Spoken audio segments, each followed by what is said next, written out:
Let me ask you something honestly. What do you do with the pain you can't forget?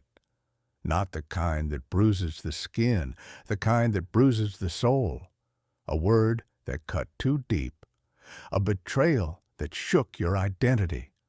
A silence that echoed louder than any fight ever could. What do you do with the damage that someone else caused, but you now carry? That's what forgiveness confronts. It's the crossroads where healing begins or bitterness builds. And if we're being real, most of us don't forgive because it's right. We forgive because it's the only way to stop bleeding. So tonight, we're going to talk about forgiveness. Not the version we were taught in Sunday school, not the just move on kind, but the kind that feels like dying to your pride, the kind that takes guts, the kind that can save a relationship or save your sanity, even if the relationship doesn't survive. Whether you're single, married, dating, or divorced, forgiveness is the secret weapon most people never learn how to use. Let's talk about it. I have walked with people through the worst of it. Affairs, abuse, emotional abandonment, generational wounds, ghosting, friendships gone cold, marriages hanging on by a thread. And you know what I've seen time and time again? It's not the size of the offense that breaks people. It's the silence, the unresolved, the unspoken, the stories they tell themselves in the dark. Forgiveness isn't just about them. It's about you. It's about freeing yourself from reliving the same moment over and over. It's about choosing peace, even when justice hasn't come. It's about stepping into your future without dragging the weight of your past. So in this video, we'll unpack what forgiveness really is, what it's not, and how to practice it in a way that leads to stronger, more honest relationships. What forgiveness really is. Let's get one thing straight. Forgiveness is not weakness. It's not about forgetting. It's not pretending it didn't happen. It's not excusing what hurt you. Forgiveness is a conscious decision to stop replaying a wound as your identity. It's when you stop letting what they did become the filter through which you view yourself, other people, and love itself.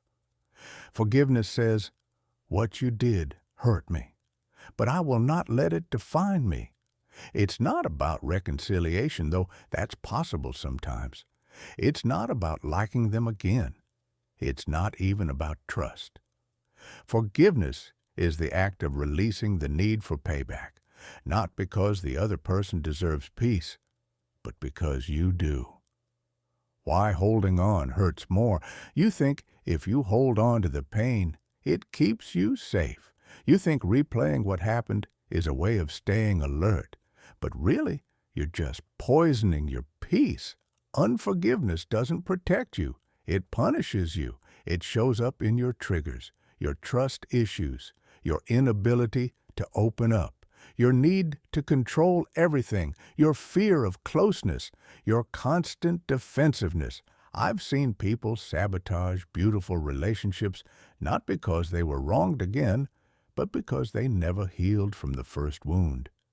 Forgiveness is not about minimizing your pain. It's about refusing to let pain become your personality. The myths that keep us stuck. Myth number 1. If I forgive, they win. No. If you forgive, you win. You reclaim the narrative. Myth number 2. Forgiveness means I have to keep them in my life. No. Forgiveness clears the debt. It doesn't renew the contract. Myth number 3. They haven't apologized, so I can't forgive. That apology may never come, but freedom isn't built on someone else's humility. It's built on yours. Forgiveness isn't a reward for their repentance. It's a rescue for your soul. How to forgive when it still hurts.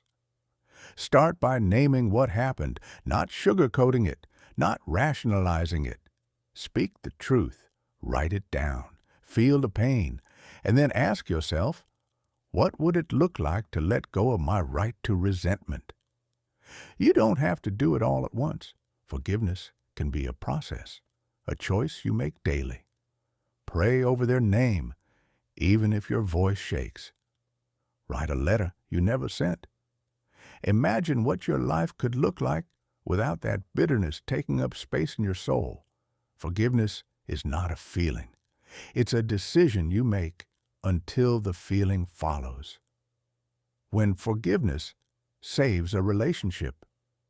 Sometimes forgiveness isn't about moving on. It's about staying and growing.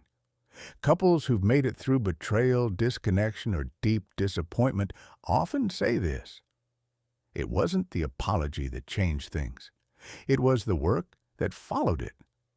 Forgiveness creates the soil for trust to be rebuilt, for honesty to be reborn, for a new kind of love to emerge, one that's not built on illusion, but on truth. But it requires both people to be honest, to be accountable, to take responsibility. Forgiveness gives the relationship a second chance, but it doesn't guarantee the other person will show up differently. That part's on them. When forgiveness means letting go. Not every relationship is meant to be repaired. Some people will never acknowledge what they did. Some people will keep hurting you. And in those cases, forgiveness is how you close the door without keeping a grudge. You wish them peace. You learn the lesson. And you walk forward, not bitter, but better. Forgiveness gives you closure without permission. It ends the story, so you can start a new one. Conclusion plus call to action. So many of us are walking around bleeding emotionally, bleeding into new relationships, bleeding into good people, not because we're broken, but because we've been carrying the weight of what someone never made right.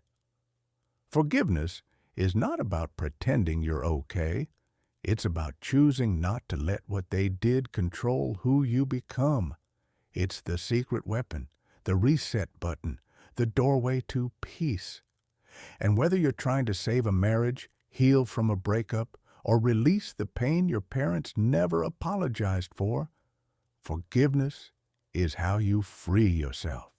If this resonated with you, drop a comment. Who are you ready to forgive, and why now? Share this with someone who's carrying too much. Let's heal out loud. You deserve peace. You deserve freedom. And I promise you're strong enough to let go.